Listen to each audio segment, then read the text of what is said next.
Okay, welcome to the panel. First, let's start by everyone give a quick introduction of yourself and your project. Maybe we'll start from Sean. Hey everyone, I'm Sean Ren. I'm the CEO co-founder of Sahara AI, also as associate professor at USC Computer Science Department. Sahara AI has been building a blockchain platform that is really prioritizing sovereignty and provenance for AI and trying to foster a future with a more open and inclusive AI. Hi everyone, this is Suede Cam from Aura, O-R-A. Aura is a verifiable Oracle protocol. What that means is we provide verifiability as well as provenance to the AI compute. So we actually deliver decentralized AI inference to developers so that they can build applications that is with trustless AI with blockchain properties. Glad to be here. Hi everyone, I'm Himanshu from Sentient. Sentient is building AI models with community contributions. Those models will be partly owned by the contributors, and when the models will get used, then the contributors will get rewarded. That's what we are up to. Basically, we want to continue from where OpenAI left in 2018-19 and make sure that we can continue in the same open world where it was 5 years ago. Hi everyone, this is Sylvie from Flock. Flock.io builds decentralized AI training platform. The goal is to decentralize AI values so that each community can have their own models built in a privacy-preserving way. So far, our model marketplace have 500K users, and our AI training platform have over 300 verified AI developers.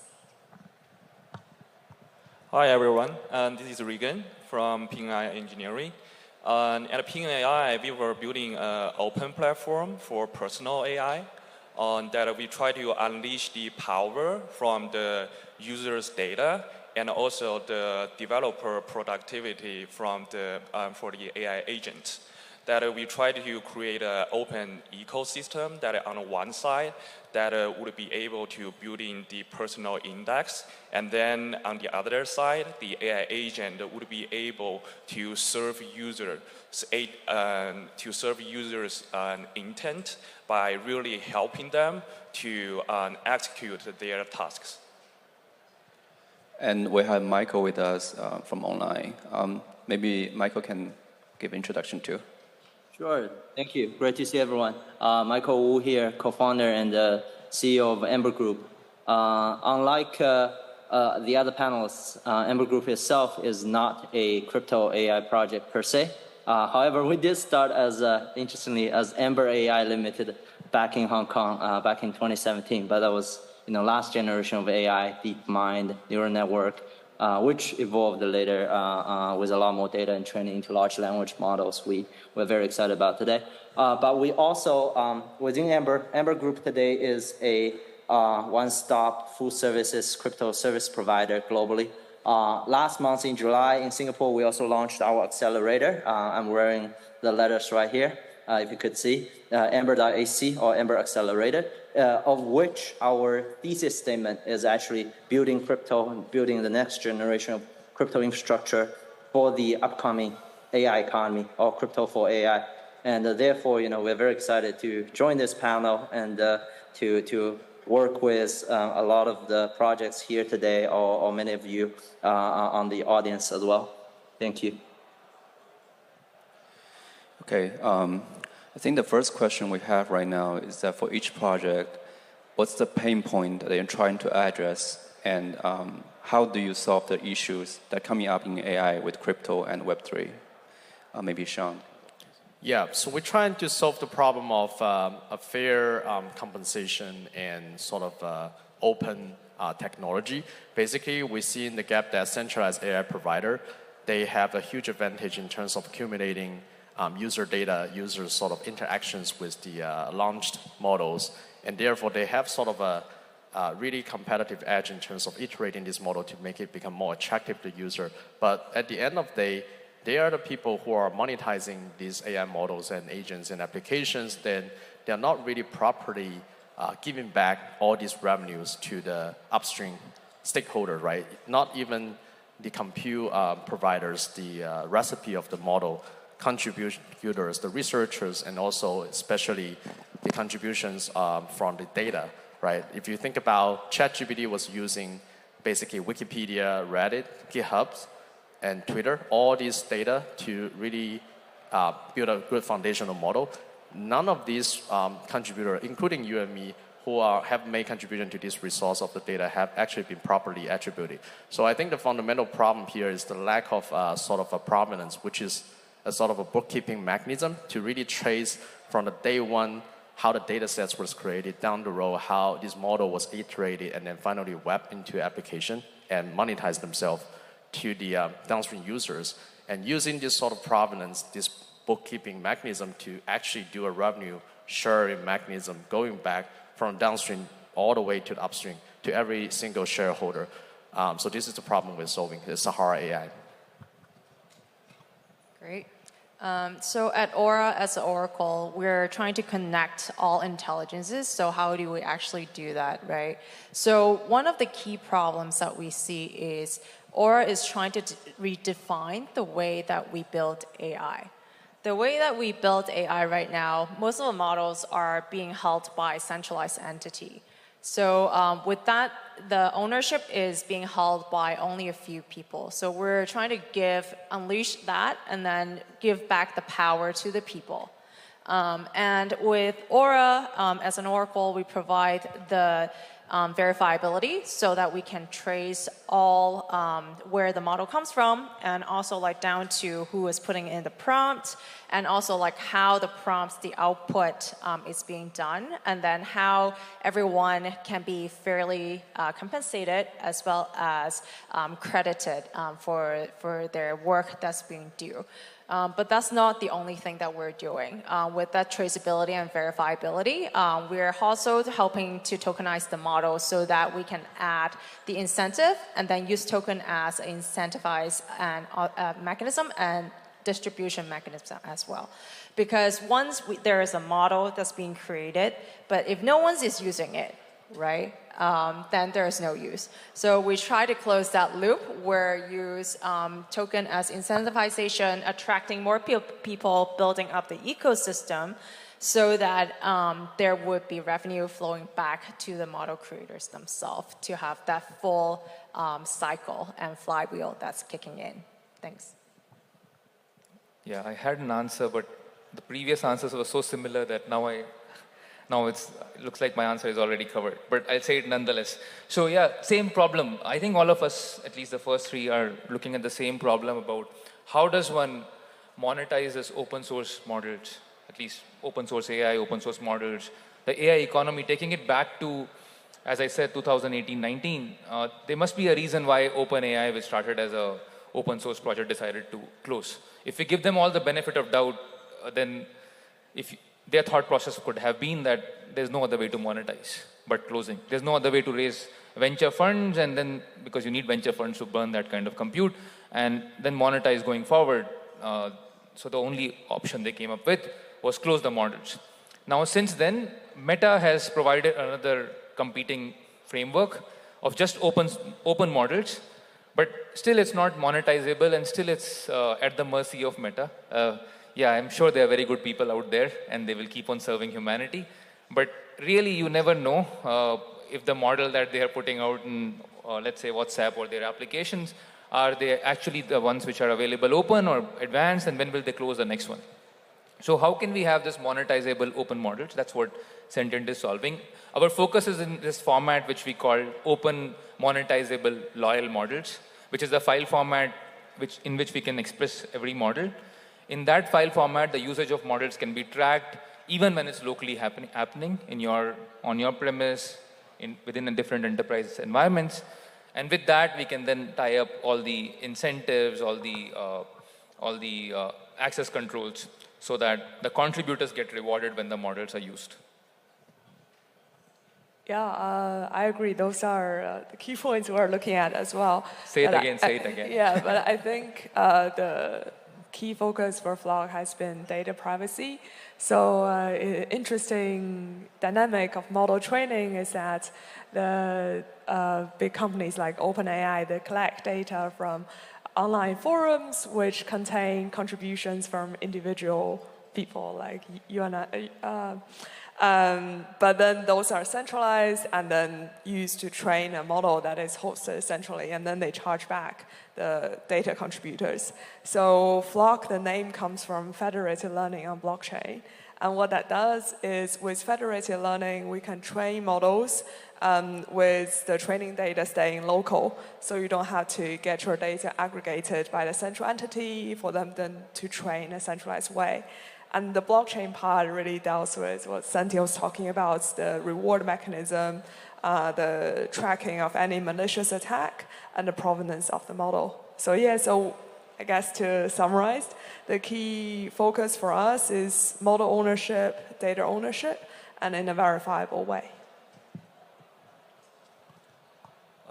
Cool. So actually, I want to repeat again, but actually, I think Ping AI is trying to kind of tackle another aspect of the whole kind of AI ecosystem. Is that what we were thinking is that okay, it's cool. It has done something that we were never able to achieve before. But how would this really help people? So I think right now that many developers are already kind of using that to kind of to do coding, and it definitely increase a lot of efficiency and productivity. But as a normal people, how would this AI could help me? So for example, if I want to book a flight, I want to check my email to see what is on my list, and I want to do like a dentist appointment. How this kind of AI really can help me? So in our vision, we think that potentially everybody would be able to have an executive assistant that would be really be able to first consume users' data while preserving the data privacy, and another thing, really help people deal with the daily tasks. And another aspect is that we feel that in the ecosystem, there are many values that can be flowing into this. So how would we be able to unleash all those capabilities from the developers so that they can develop the AI agent to be able to deal with the intent that the users generate every day to really help people finish their tasks. This is the kind of the problem we are tackling right now. Yeah. Michael, you have anything to add? Sure. Yeah, I mean, I definitely agree with a lot of what the other panelists mentioned about the distributed economics through sort of some kind of token model, which is not that intuitive itself in centralized AI space as of right now. I would also take a sort of a broader look at your question, right? What are the pinpoints we're addressing with sort of combining crypto and the AI? I think that combination, the sort of the synergy between the two comes twofold, right? One, we have sort of what I will call AI for crypto, right? How do we use AI, use the developments of AI to build better crypto products, right? And some of the answer might be very intuitive, right? Now you have, a lot of open source or, at least, even they're private, they're accessible models, agents, right, that you can link to your crypto products. And even before sort of the emergence of the latest wave of large language models, there's already a lot of automation. Crypto by itself, a lot of crypto products, they are algorithmic driven. There are a lot of bot activities to start with, right? Now, using AI, using large language models, or hopefully, at some point, even better models or better algorithms, you can equip the current protocols, current decentralized applications with more automation, more smarter automation, and sort of add this agent layer between the end user, which might or might not be super sophisticated, with the crypto product, which tend to be overly sophisticated, right? So you can have that simplification from the the by design more complicated products to a much more intuitive and a less sophisticated user experience because you use the AI, right? You added an agent layer. That's sort of what I would define. Of course, it goes beyond that, but what you can broadly define as AI for crypto. On the other end, I think a lot of the panelists here touched upon, and a lot of projects like Sahara, Aura, Sentient are building is sort of more on sort of crypto for AI, right? Like what kind of crypto projects we need to build for AI, for whether to make AI more decentralized, whether to address how do we compensate the different participants in this AI economy, right? The data provider, which a lot of times are the end users, right? Or different participants, the model trainers, the verifiers, and or even the computing resource providers, right? The computing nodes. We also see a lot of decentralized computing or distributed computing, I will call it, projects working on that, right? But I actually think in crypto for AI is also our thesis was Ember.ac, and I think it goes a little bit beyond that, beyond how do we build more decentralized AI models or incentivized layers, I would call it, to distribute the economics from these more distributed AI models, right? I think it goes beyond that. I think current crypto applications, right, from DeFi, from blockchain games and all of that, right, they need to sort of fine-tune themselves for the increasing capability and importance of AI, right, in our more and more digital economy. What do I mean by that? Is it comes down to, I think, why we build crypto or why we build blockchain products at all, right? It comes down to, it offers, a lot of times permissionlessness, right? It offers, true ownership, verifiable ownership, digitized ownership. And that's very crucial for AI, right? Because once the AI economy become more and more dominant, right? If you don't have access, if you don't have permissionless access, right, you are left out. If you don't have true ownership, if you don't have self-controlled, permissionless or trustless ownership, right, then you don't really have a say, or you don't have or the economy will bypass you, right? And that's going to happen more and more with the more centralized AI. So in that sense, back to your question, Harry, what pain points do we see in sort of crypto plus AI? I actually think we see a lot of opportunities in terms of how do we upgrade the current entire crypto sort of infrastructure, entire utility categories for this upcoming future where AI economy is a big part, and a lot of activities are done by these algorithms directly rather than done by end human users directly. Thank you. Those are very good answers. So next, I want to talk about the data, because that's a very important part of AI. And so maybe Regan, Sylvie can answer this data questions, like how this encryption mechanism in crypto and Web3 add values to the data in AI model training inference. How do you look at this question? Oh yeah, so I think everybody would agree that data is kind of the new gold mine in this AI age. And what we see is that, just throwing some kind of a fact, like Reddit has a deal with Google that Google is paying $60 million for Reddit's data every year. So that is how this kind of data's value is. We actually think this might not be right. These data are generated by user. So why would our data be a tool for monetization for the big companies? This data truly belongs to the user itself. And the user should be rewarded by their data contribution to this network. That is why we kind of build this kind of a data connector on that it will take in users' data and to build the user's index, so that whenever the user has an intent or some task to do, it will have this contextual data to send to those AI agents that can help the user to really help them execute tasks.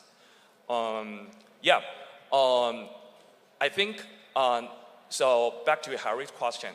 For the data part, definitely data brings a lot of value to the economy. And also another kind of aspect, when we look at all the kind of the models right now, I would say that it is kind of stale, because once you got a model there, the weights are fixed, right? And the way we were thinking that how it can really help user to finish their tasks is that for the model, we need to feed more personalized data into the model so that it can understand better and you can really delegate tasks to your own kind of an AI agent. Yeah. Regarding kind of the encryption part, and we definitely think that the data privacy would play a crucial role here. We were thinking of using the PCC and the TEE environment for this kind of data processing stuff. Yeah. On the data part, so we have a training platform live, and it basically works like a decentralized Kaggle. So AI developers compete to provide the best model for a training task. It's decentralized in that the scoring of the models are done by other developers. So we see, interestingly, so like for some task, the key differentiator is how well the developers can generate those synthetic data. So some developers, they are just using like the basic data provided by the task creator, and they are turning out to be like overfitting on those data. So I think data is like the key determinant for model training now. Now that the methods for fine-tuning or full parameter fine-tuning are quite well known. On the other hand, on the federated learning part, that whole product is built to enable people to use their own data to enhance the model. And they are only comfortable doing so because they know that the data wouldn't leave their computer. Like they can unplug the PC from the Wi-Fi and still see the training is ongoing. And I think a lot of people will be concerned with like regulation or data privacy, so that they won't be happy to share like their most valuable data, say their chat history, with like OpenAI, but they can do so in federated learning. So that's what we're trying to capture. And on encryption, like if I'm being honest, we have looked into it, like looked into homomorphic encryption, several libraries. We have come to the conclusion that it's not that suitable for decentralized training, just because of the lead time to encrypt and decrypt. What we found viable is zero-knowledge proof, actually. That is used to aggregate the model parameters in a way that doesn't allow the aggregators to be malicious, and you can prove their intent with a on-chain validation of the ZK. I won't go into the details, but if you're interested, you can look up ZKFL. We have published it in one of the academic journals by Flock.io, and I think it's called Zero Knowledge Federated Learning, something like that. Yeah. Thank you. So I've been hearing a lot about decentralization in AI, and I want to ask about Himanshu and Sui. How do you see that the role of decentralization play in AI, and what do you see their advantage over centralization in AI, like OpenAI and Anthropic?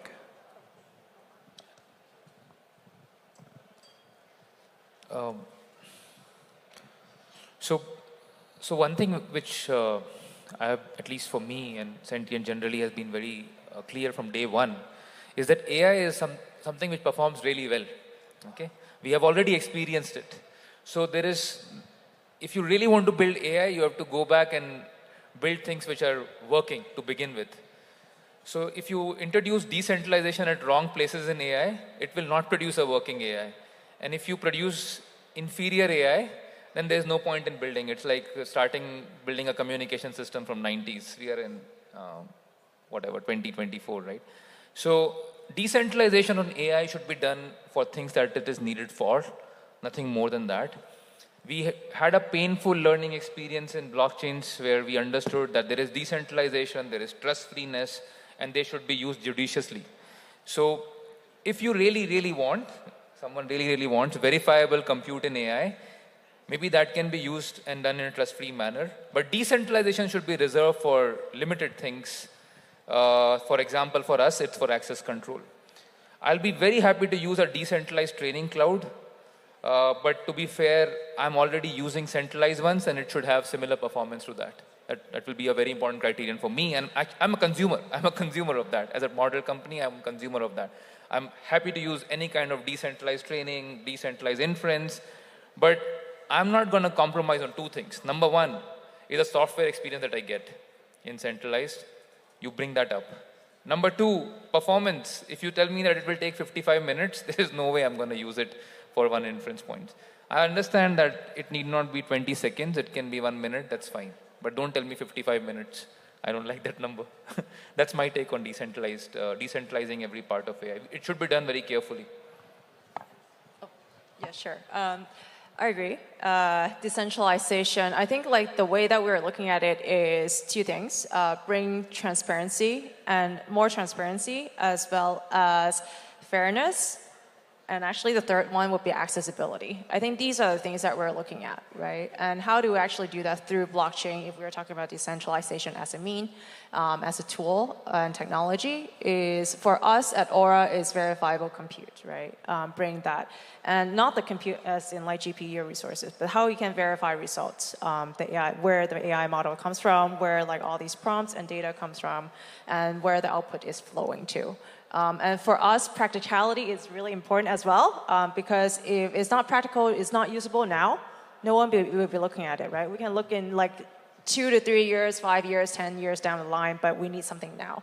So at Aura, we have a verification framework called OPML, is optimistic machine learning. So we combine the practicality and one-to-one overhead of doing the compute and inference and bring that on chain. What we're doing, the next step is we also want to use CK as a compression as well as for privacy preserving features. So we have already published papers on what we call OPI, optimistic privacy preserving AI.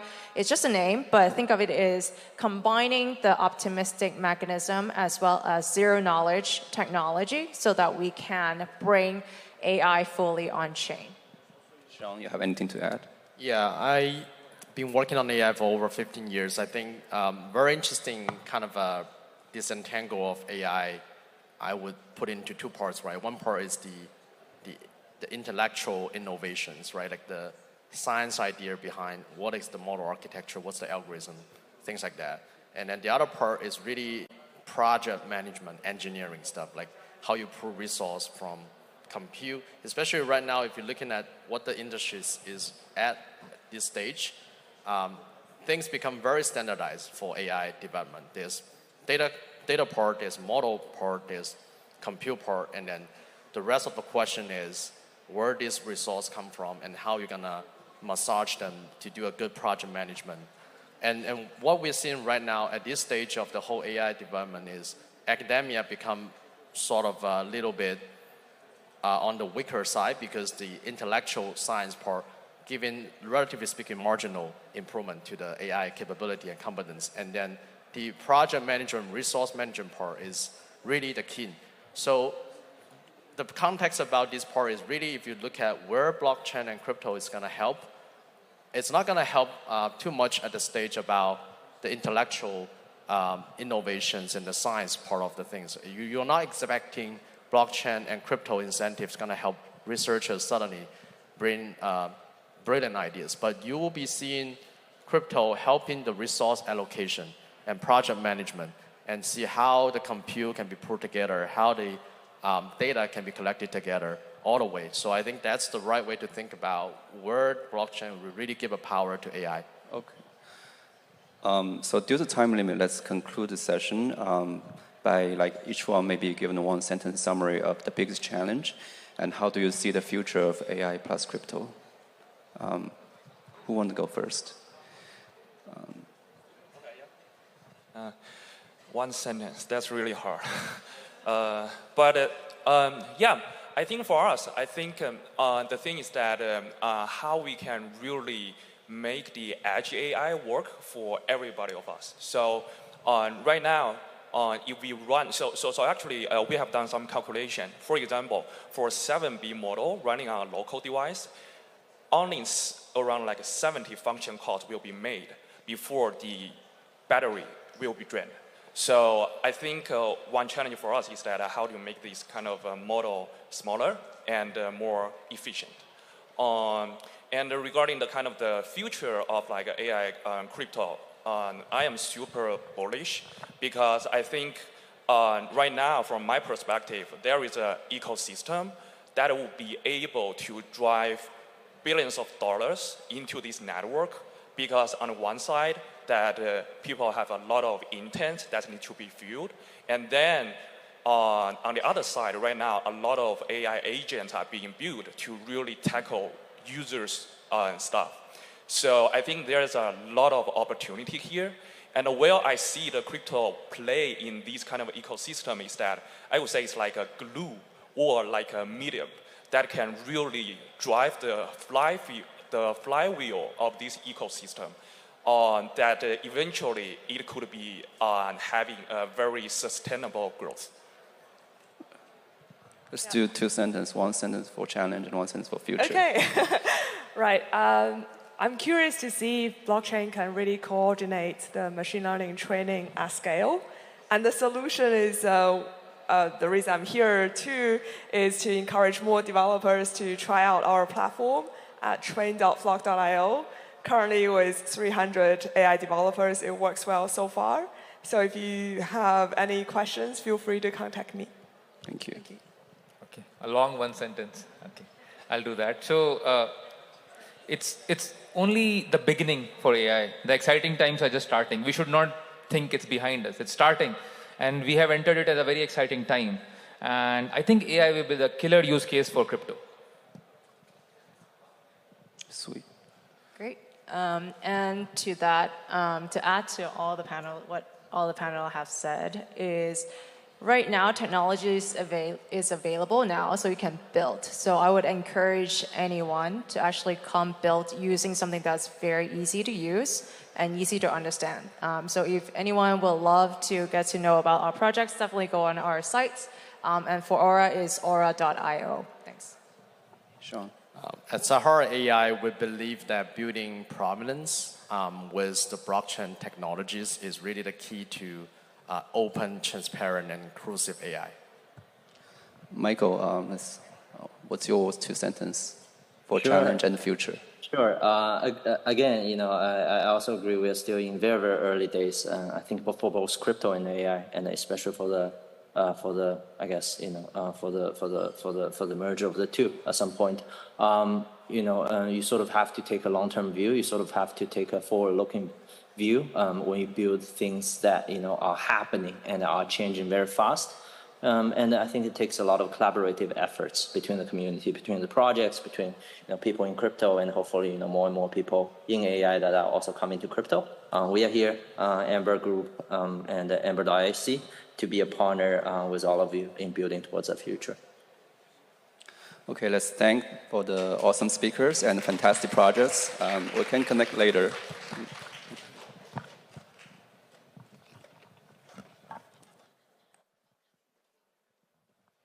Thanks, Harry, and our guests for the wonderful and inspiring discussion.